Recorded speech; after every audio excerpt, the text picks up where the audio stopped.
Hello, everybody. Thanks for joining us today again for another Arthur's Roundtable episode. We've had a lot of fun doing these and grateful for being at the crossroads of lots of interesting people doing cool stuff. And we're happy to have Alex Huff back with DAF Share for a second time, not only to update everybody on what's going on, but to remind everybody how interesting this opportunity is, not just from an investor standpoint, but from a philanthropic standpoint. So, Alex, thanks for doing this again. Thanks again for having me. You bet. So, for the benefit of those that haven't heard, let's go back to the origin story, how this all started with you and Steve, and go into that a little bit first.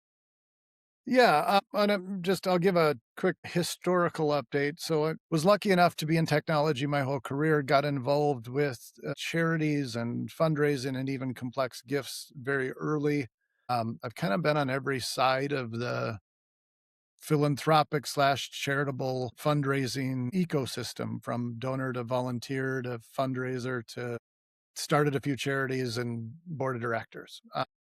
And I think what we noticed, and the problem that has kind of been eating at me for about 20 years that we finally did something about, was just the way of raising money through charities is really not a very scalable model. It's still sort of outdated. And we've always felt with the the scalability of technology, with social platforms coming into play, the ability to get people involved and to use philanthropy, not just as a way to do something good, but to connect with other people, really seemed important. So we decided we were going to do it. We took some time. We had a pre-seed round and built out the platform. It's been live for just about 2 years now, but on a almost invite only basis. And we've added some things to it that are interesting. And I'm going to leave the update for the rest of our talk, but some of the things that we've done that are interesting is, if you're familiar with donor advised funds, a DAF is sort of like a charitable wallet.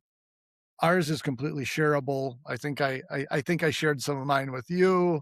You can do that with promo codes if you have more than one or trying to create some urgency around it. And we also have built a lot of gamification, and not just in the form of, when you're on a charity's profile, there's a leaderboard and you see people donating, but also in terms of playing football, playing March Madness, a bunch of those things. That the point is not necessarily, playing a game and winning. The point is, every time you go, you choose your charity, you give them more exposure.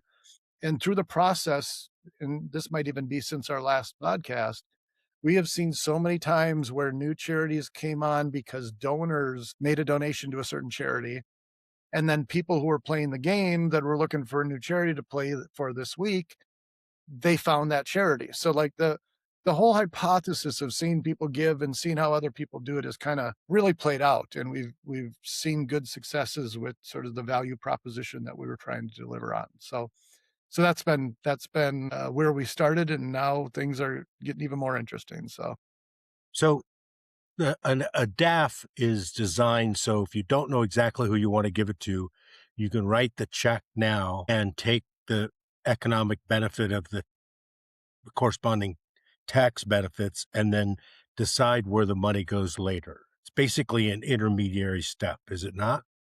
it is, but it's also a back to sort of some of the challenges that charities face. It's also a way to do more sophisticated gifts. One of the things that we're just getting into now, it is on the site, but it's in its early stages. Things like private shares in a company.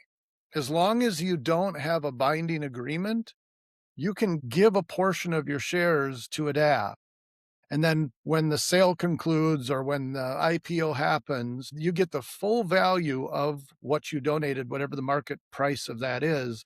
Plus, you don't pay capital gains on that whole portion of stock. So the amount of your tax savings, if you do things smart through securities, through even real estate, I mean, just about any transaction that you can do that has a big capital gains bill or tax bill attached to it, you can do a huge amount to eliminate that, much better than you can if you do the sale and go, "Oh, shoot, I need to reduce my taxes. Now I'm gonna make a donation." And oftentimes, the differences between the same transaction, 2 different methods, is dramatic. So to your point, yes, that is exactly what a DAF is, but people are starting to see that it is a lot more beneficial to have that in the background, that that's something you should do on any major purchase. If you're selling a business, if you're selling real estate, if you're selling art, all of it is there are ways to be able to give some of that asset to a charity prior to it becoming cash to give away. Valuable, right, Yeah, or exactly. liquid even, for example, right? Yeah, liquid Yeah. is the right word because it's valuable and you don't pay tax until you sell it. But if you're at the point of selling it, now you gotta consider the tax bill. So, not we're not gonna give tax advice here, but for example, No, please no. there's a IPO pending on founder shares. I can give part of those shares into my DAF, and my basis is X. It sells for 10X, 100X, and if I do it the right way, I can make that gift worth the 100X and all go into the DAF without any corresponding tax for the most part. Fair enough? I Without think giving that's advice. I think it's a fair statement. Again, I would not wanna give tax advice on that, and everybody's situation is different, but that is correct because it's not just you talk about the basis versus the sale price. When you donate those shares, you've got no basis. They're not yours anymore. And so you're removing a portion of what you would have sold that would have caught that, and you're kind of getting the benefit on the other side because the full amount is what you end up with in your DAF. And it's not true of all DAFs. We have an update coming. In fact, we're rolling it out these next couple weeks where you can donate shares.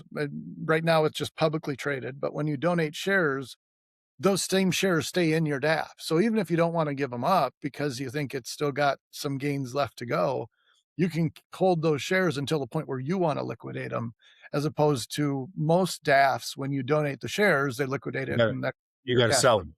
Yeah, you Yep. gotta sell it. Yeah, you Yep, gotta sell it, and then if you do want to invest, you gotta invest it in something else. Oftentimes, and I won't name anyone, but oftentimes it's their financial products, so you can exactly. understand why they do that.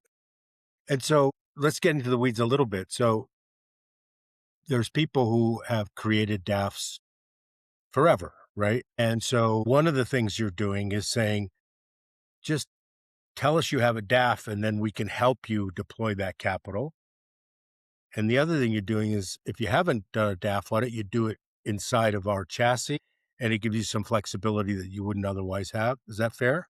I think that's fair. I think, in fact, you very intuitively brought up almost a dilemma we had initially, because we were really interested in the technology that enhances the giving and enhances the impact that you have because you're building community around it and you're connecting with other people. That's what, keeps us up at night and excites us. Unfortunately, in order to do that, we had to create our own DAF because there weren't other DAFs that were that innovative.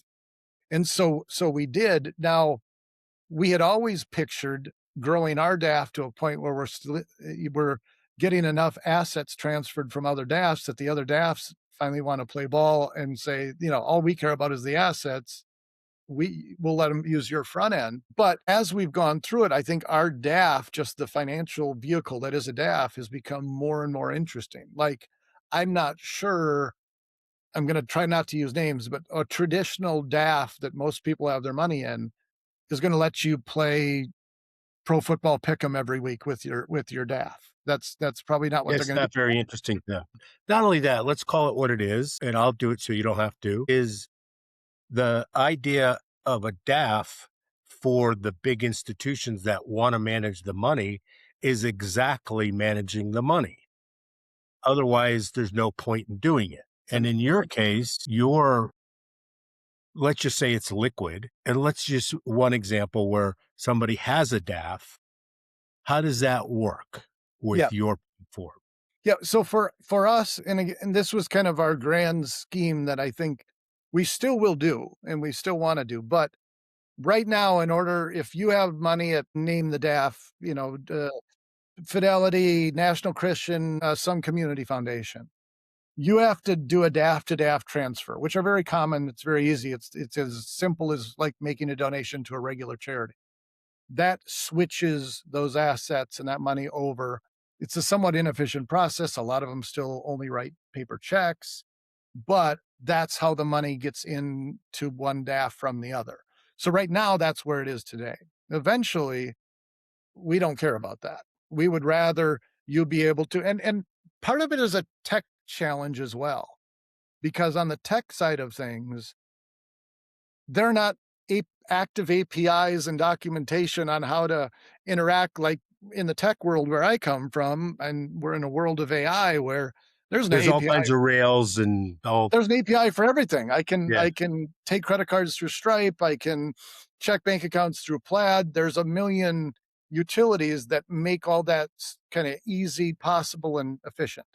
The DAF world and charitable giving world as a whole is not quite there yet. And I think to its credit, I'd say in the last year and a half to 2 years, I have seen more innovations in the philanthropy and charity space than I have in the previous 20 years.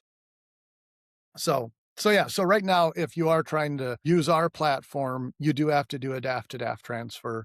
You can do it all through the system. It walks you through the steps. It's not super hard. It is annoying when the rest of the world is simply, boom, I plug in my credit card. Now I can use the new credit card on whatever system I'm Amazon or whatever. And someday that's what we will be. And so now, to use that same example, I've got $1 million in this DAF because I found it sensible to have that. Now I see the benefit of being on your platform. Excuse me. Am I doing a DAF to DAF transfer into your DAF? Yes. Yes. And then if that money is being managed, however it's being managed in mutual funds or whatever, now what is it being managed as? Well, when you move it out of your $1 million DAF, wherever it may be, the way that they pay that out is cash. So they liquidate whatever is your holdings are first. We receive the cash that goes into your account as cash, but then there's an entire investment platform behind it where you can buy crypto and you can buy any publicly traded security. So depending on your sort of investment thesis, if you say, hey, I want all of it in Tesla, I want all of it in Nvidia, you can do that. If you want something that's more mutual fund-esque, you can pick an ETF. You can, you can choose from any stocks, bonds, et cetera, that you want. And if your financial advisor is doing it for that, they can actually manage your account and create a custom portfolio for you as well, depending again on your relationship with them and how many assets there are there, and what they have for you. And one of the things that I think is useful is everybody has a different approach towards their charitable assets. Some people are more risk tolerant because they want more growth, and at the end of the day, it's not your money anymore. Well, It's not only it's that, it's not taxable, right? and Not it's your not money, and it's not taxable. taxable. The entity's not taxed. You aren't taxed. What? And maybe we should swing for the fences. Depends on what's going Yeah. on, right? And And and so, other people are super conservative, but the point is whether you do that in your investment, your personal investments and your investment accounts, you might do something in your DAF because it is, like you said, there's no tax implications, and it's really not your money, it's money that you have to give away. and if in the context of channel conflict or the incumbent financial planner saying, "Holy cow, we've got your DAF custodied by Schwab. That's where we hold our assets. You mean to tell me you're going to take, $40 million and move it out, and I'm not going to be able to manage that money anymore?" And the answer is no. You can continue to manage the money, but we're going to. Okay, so there's the. I think it's a good time, if it's okay with you, to say, why would somebody be compelled to do that? What are the compelling reasons why someone would say, holy cow, I'm going to keep my same financial advisor. I'm going to have them run the money, but I'm going to move it over here. And this is why the guy's telling his financial advisor he's doing that. And we've had it happen already. We've had customers go back to their financial advisor and say, "You've got to move this over." And other than, "Here, go make it happen," their Right. hands off. So then Right. we'll deal with the financial advisors once they get it over. The why, though, is because when you give through a platform like ours, and ours is kind of the only one like it today, at least, it brings other people into the mix. So if you want to do more than just give a charity money, you want to create a movement, you want to create a community that is self-sustaining, that is supporting. And frankly, I mean, not enough people talk about philanthropy as a strategic asset. And you and I'm thinking of one person in particular, I won't say the name, but I can think of one person that we both know who had to raise a ton of money. It was either tens or hundreds of billions of dollars to fund a financial, I think it was a financing company. And his approach was, the people that can write those checks, the places I'm going to find them are in the philanthropy world. And I ran into another guy this weekend, super smart, super creative, has done everything from the legislative side to the lobbying side to whatever to get some rules changed. And that would affect his business almost overnight by like 90% increase in profitability. And my only question to him was, well, so what are you doing on the philanthropic side? And he just kind of looked at me funny and went, "What do you mean?" And it's like, okay, you are trying to generate public support to support your business. Behind the scenes, everybody knows that you're in it because you're going to make a ton of money. And so and I don't want to call it greed, call it enterprising, but if the wrong people are on the other side of that bill, they're going to call it greed. And if you have sort of bulletproofed yourself by having a huge role in the community, by being able to literally point to something and say, "Look at what I've given, look how many people are involved, look at the support we have for this." Unfortunately, that's necessary if you're fighting any sort of political or regulatory battle, not to mention the other people that you get on board that may or may not want anything to do with your business. They have charitable assets that, like we said, are just sitting there waiting to be given away. If that can be something that is a catalyst for whatever you're trying to accomplish, people don't see philanthropy as strategic, and frankly, they have to. It's a powerful tool in that chest. Okay, so let's again get a little deeper. If and let's just use your example. No, let's go back to the financial advisor example where somebody's feels like they see the value of what you're doing, and part of it is to be able to enhance have their assets have be more exponentially more effective by pulling more people in to a charity that they are supporting and appreciate the cause. That is that a good fact pattern? It is. Give me the question, though. The question is once I'm in there, I believe that I can now associate myself with other people that are on the platform that might be interested. How does that work? Well, so one, you can see it happening real time. I mean, it's a live feed. You see who's giving. You see when your ripple creates a wave, right? So that's one piece of it that just kind of is organic. You see it on social media all the time. Someone goes viral overnight. This kind of makes giving viral. But if you're creative and strategic about it, you've got to look at it as, I have charitable assets. That's one of the tools that I have. So if I'm trying to attract someone that can help me in whatever my pursuits are, I can use some of those charitable assets to help them, help the causes they support. Maybe, their kid has cancer, or they're a huge animal lover and they support the local dog shelter, whatever it is. You can make a splash and an impression with that person by doing it, and doing it in a very public fashion.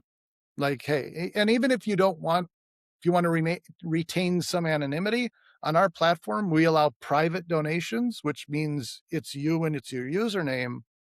And it's easy for you to go, "Hey, by the way, that was my gift. Great work you're doing. Can we grab a coffee?" Mhm. That's the kind of strategic philanthropy that some people do, but right now it's so analog and it's so I mean, even one of the things that bothered me the most when I for one of the first charities I worked with, they got an anonymous grant from a donor, and they said, "Well, you know what? Let's call it a matching grant and send an email out." And so they had the money already, but they claimed it Yeah. was a matching grant, Yeah. and it was just purely a marketing play. And I don't want to judge. Not maybe a good marketing plan, but very inauthentic, very almost dishonest. With our, it's literally you take a portion of your DAF, you put it up to say, I will match up to this amount. And if someone donates $50, you donate $50. And it's all automated. You kind of set it, forget it, and come back and see, what ripple or wave you caused. So, So that Alex, I'm going to ask you, does that work? it does. It does. I mean, we had one case, and I'm in the Twin Cities here in Minnesota. There was that school shooting that you may or may not remember, probably a little over a year ago, I think it was. And, it was a horrible, horrible tragedy. And somebody who I don't think their kids didn't, somebody I know, kids didn't even go to the school, but lived in the neighborhood, put up a matching grant. And I think it was about 4 days later, the matching grant was all used up. But two things came into play there. One is we didn't have to do a big, direct mail campaign and send back your check in the self-addressed stamp envelope. You didn't have to go to the website and donate. You were putting this in where something just tragic happened. You're putting this incentive in front of people who already have assets on the platform to give away. And because we're all busy, because unfortunately charitable giving is like a once a year thing for most people, there's no reason to think about it other than, December 24th when it's almost too late. So here it's like, well, shoot, I got money in that. That's a good cause. There's no way I'm not going to, all I have to do is click a button, nothing else to do. So it's just, if you remove these little barriers to why we don't get things done in a day, like if you had to pay your electric bill by, taking cash down to the electric company, God, a lot of bills wouldn't get paid on time. Yes, for But sure. you set up auto pay, it's easy to go, your lights stay on. That to me, we're almost in the dark when it comes to the technology behind a lot of philanthropy. Obviously, we're trying to change that. So I think that's pretty compelling, meaning prior to DAF Share, if you wanted to raise money for a cause like that, you would have to just do what's it called? Matching grant? No, you would have to go and set up an account at the big, what's it called? It doesn't have anything to do with the retirement funds or DAFs. I'm just blanking out on it. The, Okay. Sorry. no, it's the one where you just go in and beg your friends for money because Yeah, Johnny needs yeah. Yeah, like a GoFundMe or GoFundMe. That's what I different. was looking. Yeah. Yeah, yeah, Yeah. yeah. So Well, heretofore, that was the only mechanism, right?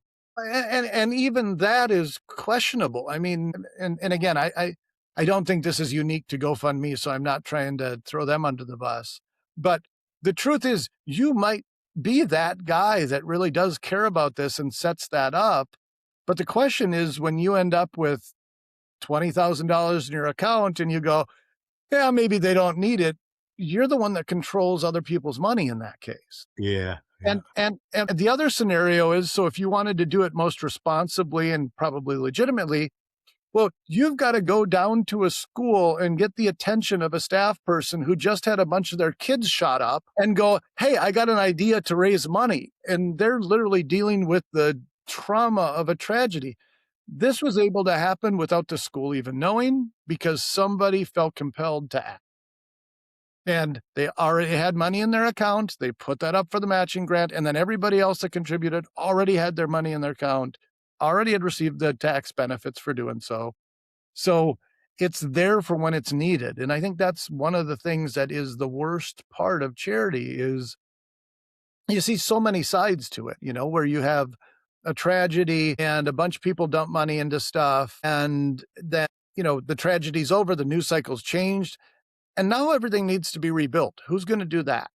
Yeah. Where's the money going to go for the next stage of things? And, people run out, people get fatigue. And frankly, our news cycle changes every 30 seconds. So it's Every like, 30 seconds. That's true. I think it's the biggest thing that we're trying to fight is just whether we want to admit it or not, we're in an attention economy. You have to So get enough attention to get something done.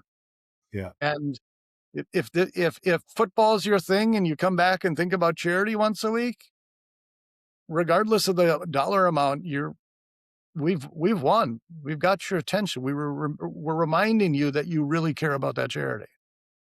You know, So, I mean, this is all true. The attention economy has become even more problematic or something you have to deal with simply because as interesting as your opportunity or your charity or your product or whatever it is, it might be the best thing for you to get to somebody that feels like it's the best thing for you is a big slog. There's more noise than signal.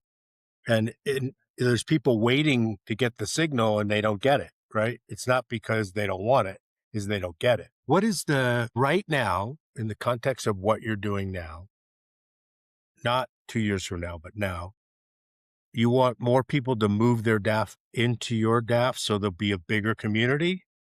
Is that the number one thing? I think the biggest thing for us is just literally activity. And so, yes, as far as if you have a DAF and you want to put it to work in a much more fun, exciting, and impactful way, you should move some over, try it out, and if it works, move some more. But our platform does not require that. If you most of the matching grants that happen have a mix of people. It's people who are sitting there with money to give away because it's already in their DAF. That's true.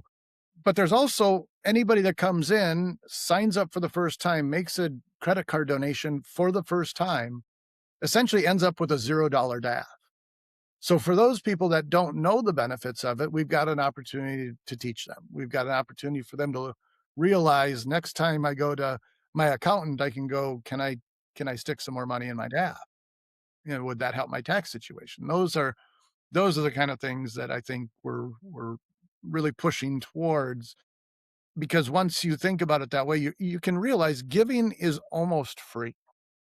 If you're doing it smart, if you're doing it in a way, you're basically just deciding between, do I want to pay taxes and trust that the government will do what I think needs to be done with the money in an efficient way that helps the people that are intended? And I'm not going to answer that. You can make your own judgments on that. Well, I already know the Or answer, Or do right? I wanna guide it?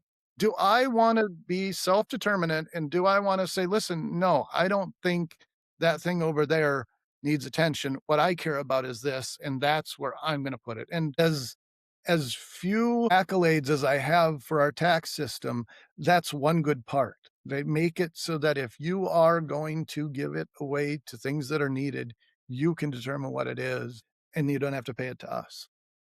So let's talk about that because it's super cool that when people think about a DAF, they say 5,000 bill from my attorney, my accountant has to review the plan documents. They go down this list of things that are barriers, and you just made it easy. Yep.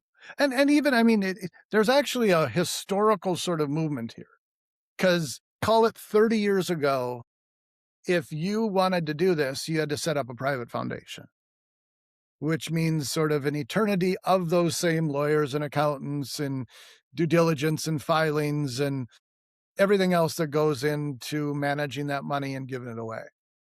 But what DAFs essentially, and again, DAFs have been around for a long time, but what people realized more recently is the private foundation route's expensive. In this case, you're giving them in money to a DAF. All those things are handled for you. You don't have to do any of those other things. And it's basically a shared private foundation, a shared foundation. So if your goal is just to give money away, a DAF is more efficient. But in the private foundation side, that is also somebody who benefits from our platform as well. With foundations, you especially are thinking about, what is the goodwill that comes from this? What is the exposure we get for the family, for the company that's linked to it, for those sort of things?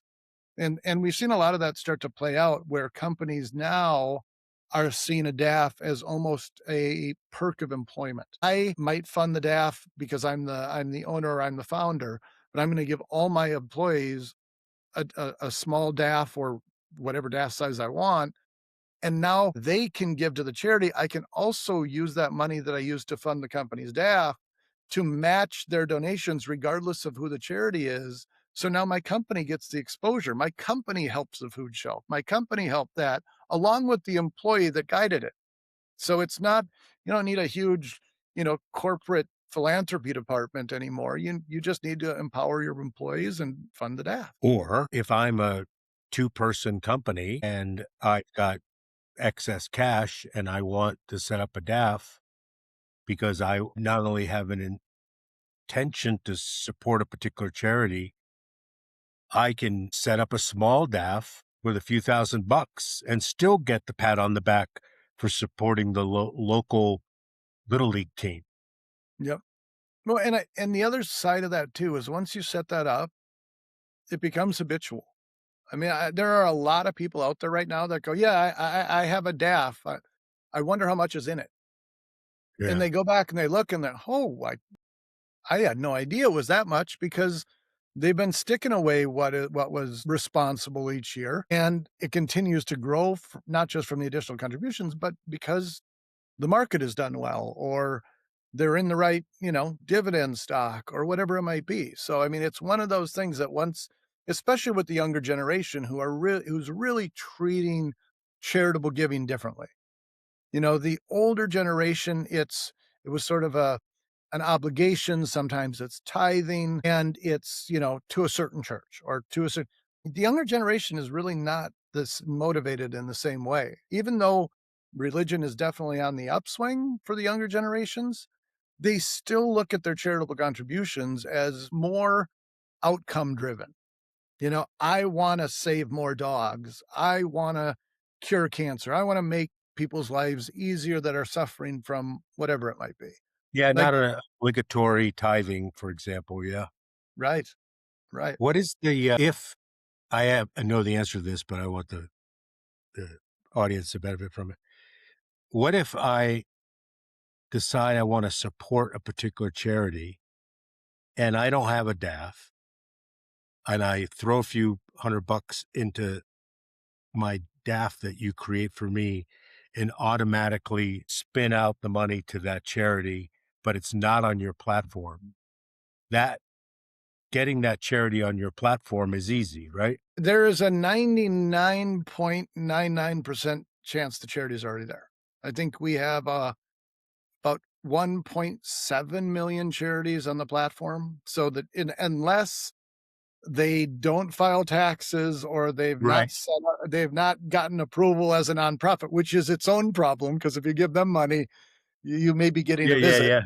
Yeah, that So, quells the whole so thing, yeah.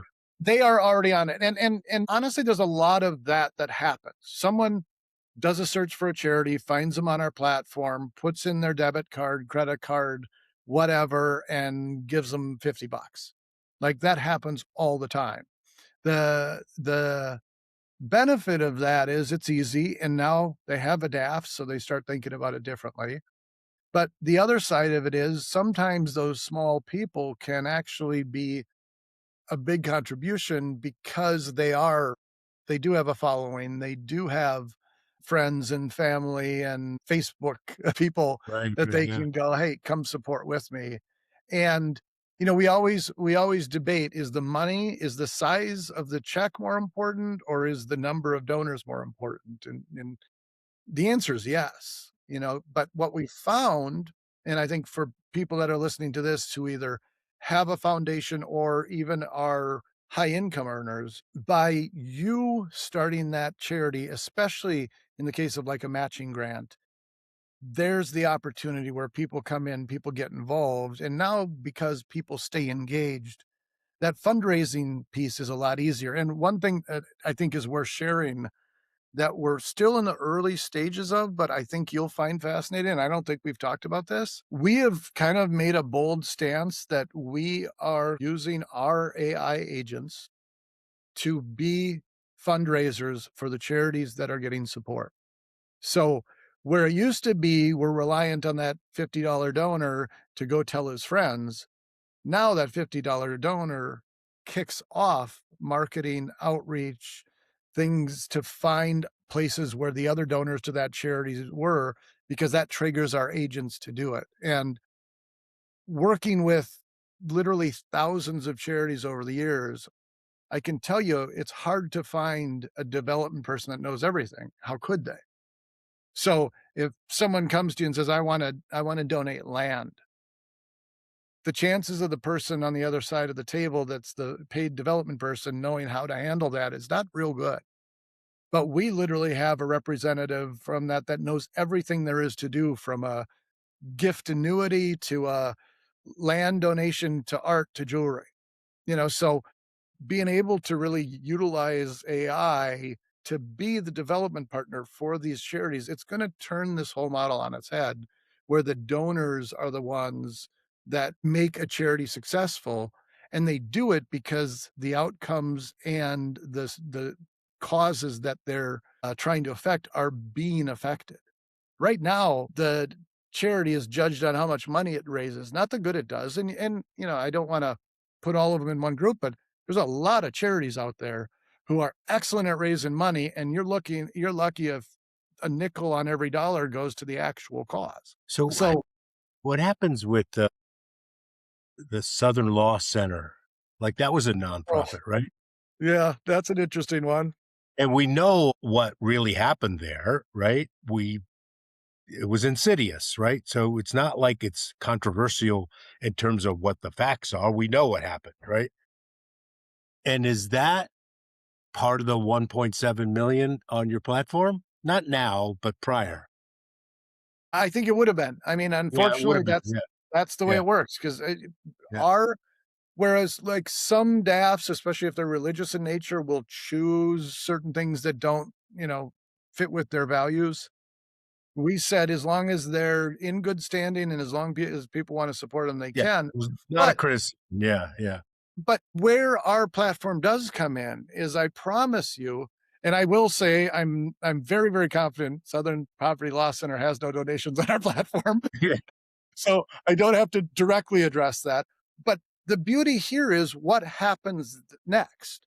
So all of a sudden that comes out. And I think there's another, and I hate to name names, but you look at what happened with BLM, where the owners bought mansions. Everybody said, wait a minute. And especially if you are truly dedicated to, eliminating racial injustice, and BLM, who for whatever reason had the name associated with it, and now they're gone away, or worse, they're someone you absolutely don't want to give to. Who do you give to? Well, the fact that those people that also got fooled along with you went somewhere else now, that's how you're going to find it. That you're yeah, going to find, it's overused, but how do you find your tribe?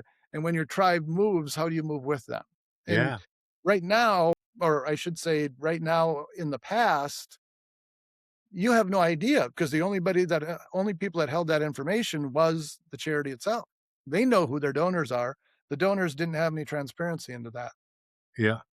We've all been smoked on something or another in our business lives, but can you imagine still having the BLM flag up in your window in Brooklyn Heights, right? Yep. Yep. Yeah, you better take Yeah, I that know. down. People are funny. All right, let's talk about, in the case where I put a matching donation up, you make it easy technologically, user interface wise, for me to then share it with my tribe, to use your word. Well, so there's first of all, the transaction's super easy. It's as simple as making any size gift. Right. So there's not a contract, there's not that stuff. And one of those things is, in the old world of matching grants, usually there was, first you got to apply for the grant, then once you make it, they interview you.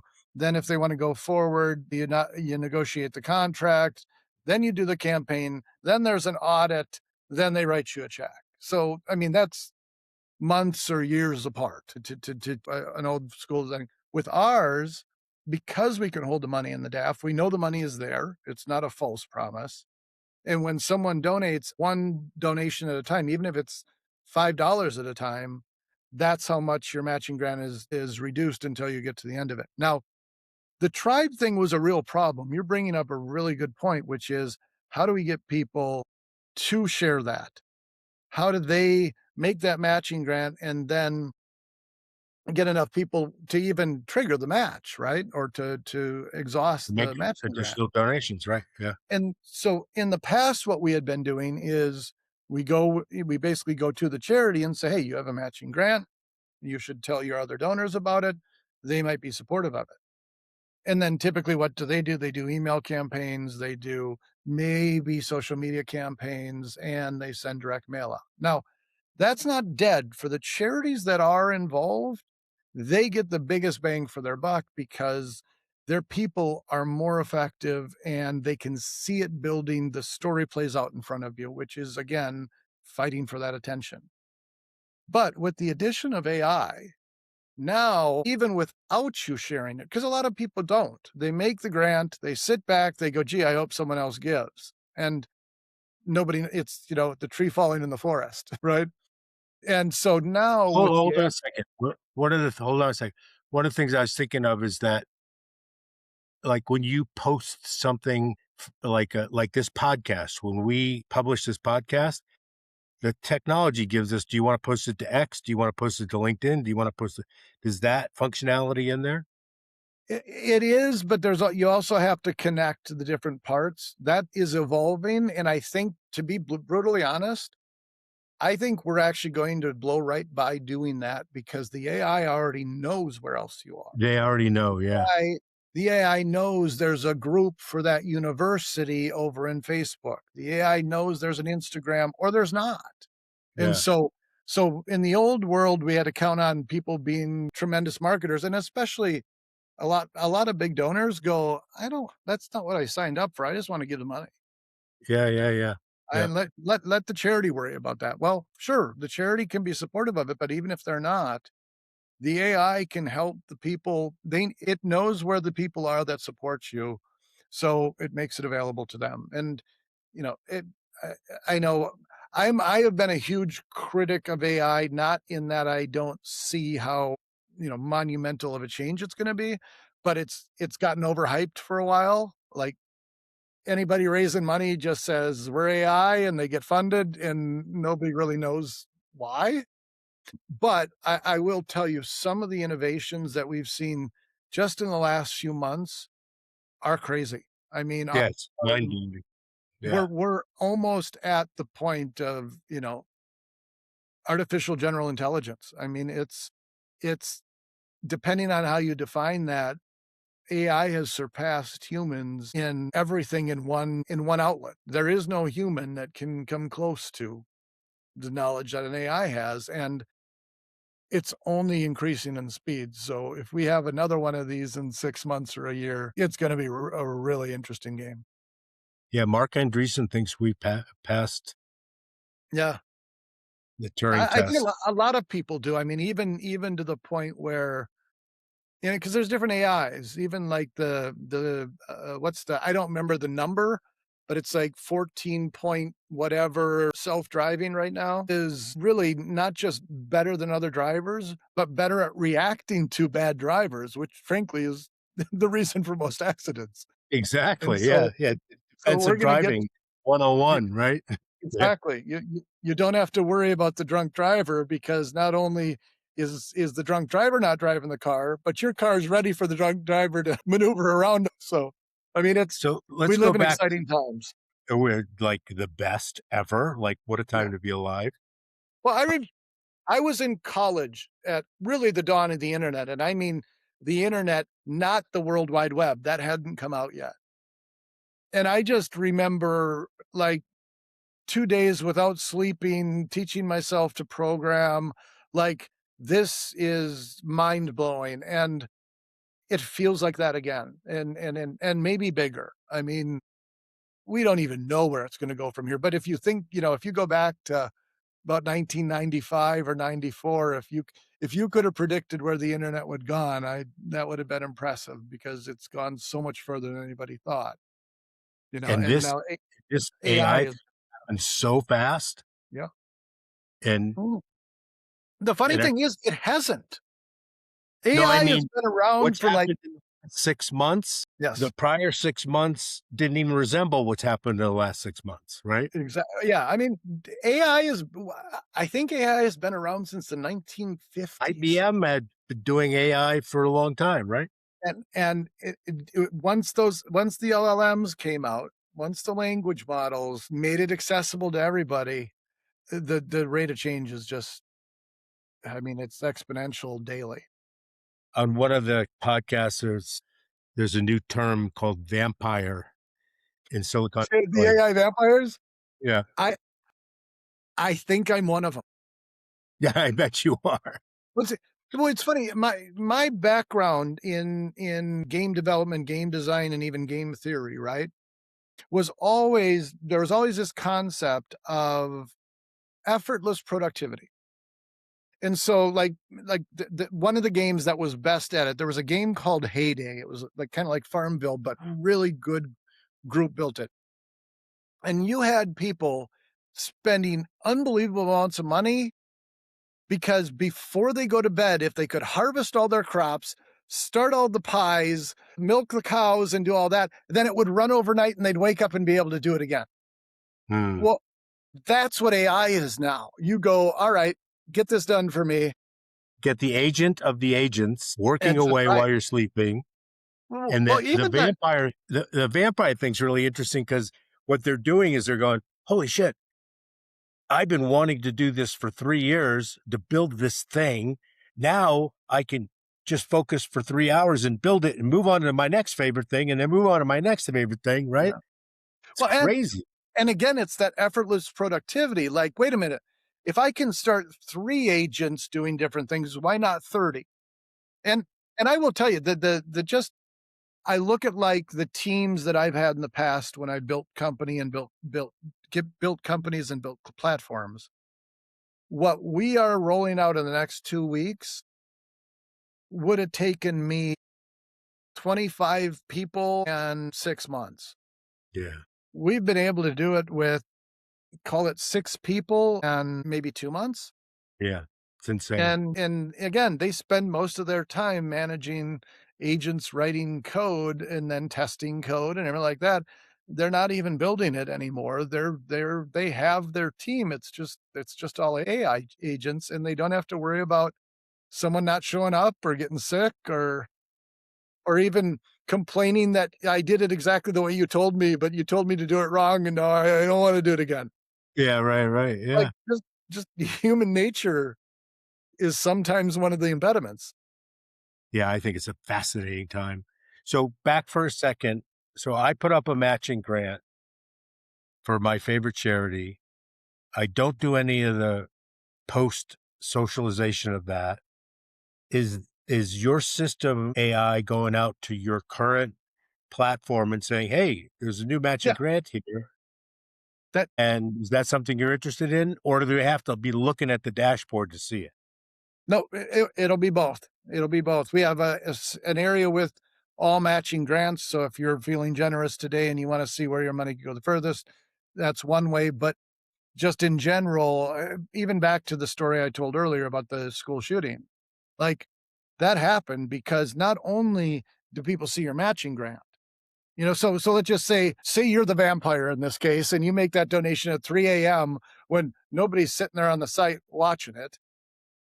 And someone then comes in the next day and says, okay, well, I'm going to make a matching grant. So that stays on the top. Not only do you see their donation, you see your matching of their donation. And so every single one triggers the top of the feed. You're getting attention, even if you're not looking for that, even if you don't like the idea. Now you're scrolling past it to look for something you do like, and you keep seeing it on the top. So the power that the donor has by doing something like that is sort of monopolizing attention. Yeah. It's not that they can't look past it, but there's 2 things that happen. One is, I didn't even know that was going on. I didn't even know where that charity is. But the other one is, "Hey, what's going on here? There's a bunch of people doing this. Maybe I should check this out." And that's what it takes a lot of times because people aren't indiscriminate about their donations. They know what they wanna give to, but a lot of times, they don't know that that organization might be doing what they care about better than the same people they gave given to for 30 years or 5 years or whatever. So it broadens people's horizons because you see people active in it, and you wanna be part of that. I mean, at the end of the day, we're all just in tribes anyways, you know? Exactly. So at the end of the year, and let's say I made a $50 DAF contribution to somebody else's matching, do you spin out the documents for my accountant to credential that? More importantly, because technically, regardless of what charity you gave to, your gift is to the DAF. So yes, we give you a report on all the donations you made, all the contributions you made, all of that That stuff. doesn't matter. It's the gift to the DAF that the That's the accountant can, point. right. It's so in your in your tax return to your accountant, it doesn't matter if you gave to one charity or 1,000 charities. It's here's how much went to DAF Gives Charitable, which is our DAF in the DAF share ecosystem.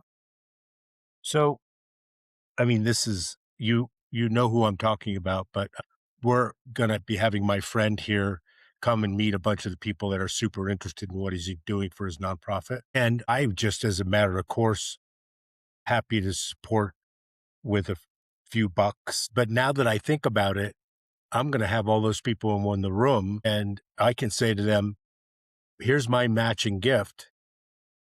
You guys go to DAF Share and I'll match it. And you don't even have to worry about whether you have a DAF or not. You're going to have one once you do the matching. It's like Yeah. instantaneous. I Yeah, think that's they miraculous. won't know any different. I mean, and I wanna show you. I know this isn't our friend, but here's a perfect example. Not only can you be in the room and say, "Hey, go find that and here, spell it this way," and oops, sorry, you mistyped it. Every single charity just has a QR code. Yeah. So they So could you just make go a picture. you're in that Yeah. room and you go, "Hey, I got a matching grant here, scan it and give." Done. Yeah. You know? So again, we have built it specifically for that purpose. So it's All right. easy So to everybody's thinking the same thing right now. And I'm being a smartass. How are you making money? our well, and I think this will be interesting. So right now we only have one revenue stream, which is we take a percentage of the donations that the charities receive. And that can be it can be all over the place. If they are not verified, the charity's not involved, they've never given us the ability to send them money electronically, so we have to write them a check and send it in the mail. In that case, we charge 9%.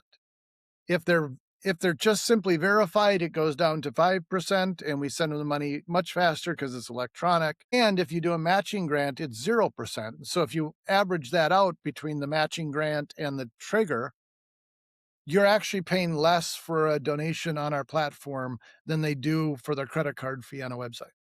Yeah. So Did that's our did Mercury help you solve some of that? big time. Not the part that is difficult to understand unless you've been in it is how frustrating the money movement is because we've got cash here. Okay. That cash is easy. But then you're making investments. So, first of all, to make the investments, you have to move it from a bank cash account to a brokerage cash account. Then brokerage a cash account to the securities. Then when you sell the securities, goes to the brokerage, goes to the cash, goes to Yeah. the charity, goes to the whatever. So we've done two things to make that more efficient. When you make a gift to a charity, you can do it in the form of whatever securities you're holding. You don't even have to convert it to cash, which is actually nice too, because if you think when we're talking about fees, it's hard to even tell what the fees are because usually by the time they get the securities and then they've cashed it out, sometimes it's less, but oftentimes it's more. And the end donation ends up being greater than it would have been if we'd have just had the cash sitting there waiting for them to pick up. So, and then the other side of that too is I, I don't want to make a, I have 80% confidence in this claim, but I believe we're the only DAF that does wire transfers to the charities so they receive their money the same day, and that's only possible because of Mercury. Yeah, So, they're killing it. and I gotta thank you for that one more time. That might have been one of the greatest random contributions. Like you mentioned them, I'm like, okay. Look, and it was just random. but Yeah, we love them. We talked about the problem you had. They had a solution. Like, they're amazing. I mean, yeah, they are changing it. To me, they are so much like Stripe. Everybody thought Stripe was all, and nobody remembers this because that was, tens of billions of market cap ago. right, right. But here's my startup pitch. I want to create a merchant services platform for programmers. What a great, yeah, Who right. would do that? I mean, Yeah, everybody in the banking side, the finance side, everything, yeah. it's all horrible. Who That's not, programmers don't care about that. It's the financial. Well, you're wrong. You're dead wrong. Because And what everybody who, because the programmers were the ones that were building the APIs and the websites. And back when the first Family Office Insights website was built, my developer put Stripe in. I had yeah, nothing to say about it, right? yeah, yeah. And Yeah, even that, they engineered it so easy that you didn't know, you didn't care, you just went, hey, yeah, it works. yeah. And think about the economics. 3% in 10 minutes, Yeah, pretty cool. yeah, yeah. That's right. Yeah, Stripe's doing okay. Yeah, totally okay. All right, so people on the platform and socializing it. So you've when you talk about the AI, like, we know that if somebody says, "I'm donating to this charity and I'm putting a matching grant," your AI agents can go out to find all these people that nobody would even think about and ping them in some way or another. I'm oversimplifying it, right? Yeah. No, not really. I mean, I would say, here's what's exciting about that is, so that's already happening to some extent. And I don't want to oversell it. It's pretty dumb right now, but it's getting smarter so much faster that eventually you're going to say, all right, hey, I want to, please do a charitable annuity paid out to my wife, where the remainder ends up with the charity over 30 years, blah, blah, blah, blah. And it will be able to not just do that, but also, okay, who else out there wants to do this type of vehicle? So it can not just sell, because again, like where we started was, what's a DAF? Why would I ever need one? It just sounds like something complicated that I don't need to know about. And it's like, well, okay, yeah, but if you do know about it, you realize, like, this is a huge tax strategy. This is free if you are doing it smart enough because of because of the reduction in taxes. Well, now all of a sudden that's getting smarter and saying, hey, I have, I'm going to make this up, forgive me. I have pre-IPO SpaceX shares. Those are going to be worth quite a bit of money in a couple of weeks, which means I want to lock in some of my gains and sell some of them. So I better donate those shares now. And then the AI is smart enough to go, okay, well, you like the dog rescue. You donated SpaceX shares. Anybody else with pre-IPO SpaceX shares, did you know you can give it to that dog rescue? So every thread that ends up going out is getting smarter as it's doing it. So it's going to be more sophisticated Wow. than the world's greatest marketer that might have an email list of 5 million people or a Yeah. Twitter account with 10 million followers. Yeah. And it's going to get smarter fast. I mean, we started with literally, hey, just go crawl the web and find every charity's website because the data you start with is crap. So crawl the web, bring back their website. Then it was, okay, well, we have a URL for every charity now based on their EIN. Go to their website and bring in some assets, bring in their logo, bring in whatever. And then slowly but surely it's getting more capable, it's getting smarter, and it's thinking like our dream charity engagement development person that lives 24 hours on DAF share, just And improving doesn't their talk business. back and doesn't take vacations and No, doesn't doesn't get lazy during lunch. And I mean, is it, I was involved, and I don't mean to speak disparaging about it, and it's not meant to be that way. So loud and clear on the board of the New York YMCA. I mean, it was the typical barriers that you get in a nonprofit is they had all these resources and all of this reach, and nobody was talking to each other and nobody knew about it, right? Well, I had a similar one. I mean, I have a very specific one where, somebody said, the development person went out, met with this person. Hey, I wanna make a bigger donation than I usually do, supporting this organization, right? And great, wonderful. She's like, but I can't do it now. I'm selling some property, so I'll let you know. I just wanted to let you know it was coming. Great, let me know. I'll come pick up the check. And then because somebody in the organization from the outside was a business person, literally went, okay, hold on, time out. Why is she selling the land? Where is the land? I mean, did you ask any questions about it? And okay, well, let me go talk to her. Turns out she's like, well, no, it's been in the family, in the family for a few generations. We always thought we'd pass it on the kids. The kids have moved away. It's just gonna be a pain thing. And we kind of just want to get rid of it because someone else can enjoy it. But we're scared to death because the tax bill, the capital gains bill from that is gonna be potentially crushing. And my friend was smart enough to go, what about just donating the land? Yeah. Because if you donate the land, you got no income from it. You get the fair market value for the tax credit. You'll probably never pay taxes again in your entire life. But there's no way. Any number of things could be done with that, right? And that Right. is the most straightforward one is just donate the land.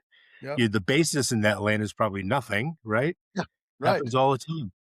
Yeah. And again, and I don't blame the Yeah, charities. it's I not don't their blame fault. the It's not their development fault. people, but Yeah, they can't know everything. Ours can. Like, and it'll probably not be right tomorrow. But if right. it's not right in a year, I'd be shocked, Yeah. Close enough. so It gives people a flag to say, "Wait a minute, hold on a second. Maybe there's something else to do here." maybe there's a better way. So, one other thing before we wrap it up, what is it that you need to continue to prosper and fund the company? Well, I think they go hand in hand. I mean, one is we are at the stage right now where we're really focused on scale. The way that we're doing that is we wanna work with family foundations or private foundations who are very strategic and sort of deliberate about their donations, their charitable giving. Partner with them, help develop strategies around not just how they can give to the same organizations they already give to in a way that builds community. That's certainly good, but also working on them on the strategy of being able to give to other organizations to attract other people in. I think that's one of the most some people do it and just do it intuitively, but it's like whatever you give to, you should be giving a certain percentage of what you give away to something you don't care about, but someone else does, because that person's also going to support you. So we're trying to work with what we call philanthropic partners, can be large DAF holders, typically can be foundations on the like a private family foundation is ideal. And then at least in the beginning, we're also have a round of funding that we're raising. So we're allowing them to participate in that because those early adopters, foundations or otherwise, that are helping the platform grow deserve to be part of the upside as well. Yeah, And so equity. yeah, Yeah. and so we're trying to do both. It's we are not looking for venture capital. We're not looking, at least I guess it depends on the person's other activity. We're not really looking for angels. We're literally looking for philanthropic partners. And frankly, whether the investment comes from a entity that can realize the returns as profit or a foundation who just ends up with more to give, we don't really care. I mean, it's that's the choice of the donor. But it'd be a cool story to say, hey, the 5.3 million we're raising came from foundations who then fueled the platform, who then had more fuel to fuel the platform, and kind It's of a good story. the flywheel effect. So So what is the is the there used to be, forgive me, a limit on program investments from nonprofits or charities, right? And program investments were deploying capital and expecting equity in return as opposed to just a straight out deductible donation. Does that apply to foundations as well? It does to a certain extent, and a lot of it is what I would call guidance, not law. I mean, there's Right. even in terms of like self-dealing, right? The magic number I believe is, and again, this is why you don't want to even come close because it could always shift. But if you own more than 35% of a company that your foundation it does a significant amount of business with, that could be interpreted as self-dealing, which even if you're not guilty of it or they find you not guilty of it, you get to go through one of the more painful audits you'll ever go through. Yeah. So you want to avoid that. In terms of investments from any charitable entity, the guidance is liquidity and diversification, and even diversification of liquidity.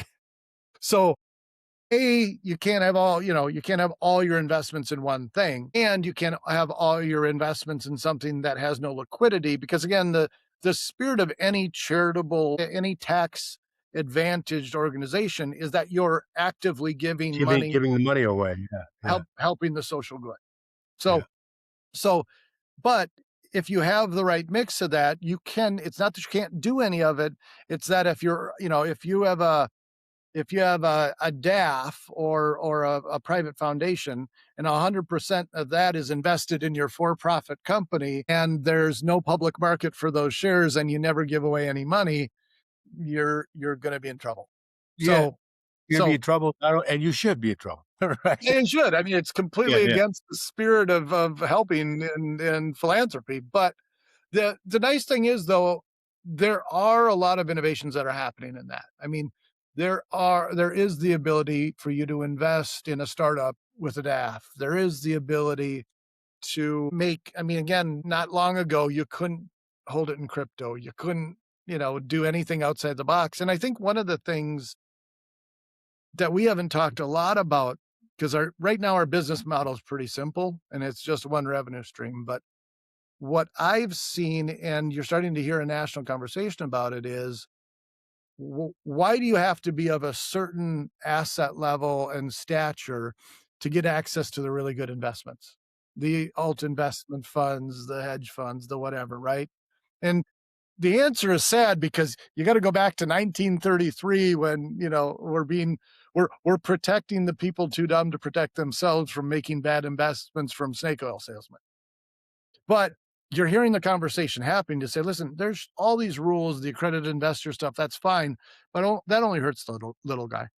So I can't wait for our platform to have those investments, not only because that's kind of the national conversation and even people of a certain, but because we're a deaf, we're one client. So even if there is a threshold that has to be met, we may meet that as an organization, and the And trickle so by down is all definition, the underlying DAFs qualify to exactly. as a non-accredited investor as is defined today? Yep. Yeah, and as a platform, we're not just a platform of charities, we're not just a platform of donors, we're a platform of investment options. Yeah. Like, that's exciting to me, and I love the other part because of the purpose, the humanity, really, I I just strongly, strongly believe that it's people that are willing to be charitable, people that are willing to deal with the problems straight on, not look to someone else to solve them. I love that aspect of philanthropy. But the part of just the financial markets and getting these things going in a way that people have more creative options and can not only use their grant money to affect change, but use their investments as well. And it is, I mean, it's always funny to me, like you see somebody that's invested in an index fund and gives a bunch of money to, I'm just going to make something up, climate change. And then they dig into the investment fund and guess what? It's all backed by, like, Oil, the gas, firearms, tobacco. Yeah. yeah. So if you can align the investment and the granting and the philanthropy, it becomes so much more powerful. And that's how things get solved. Yeah.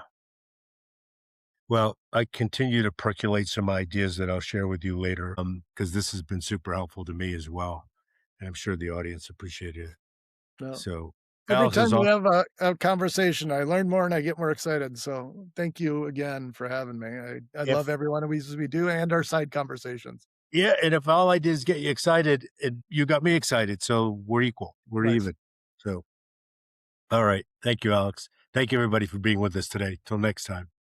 Thanks, everyone. All right, that was awesome, man.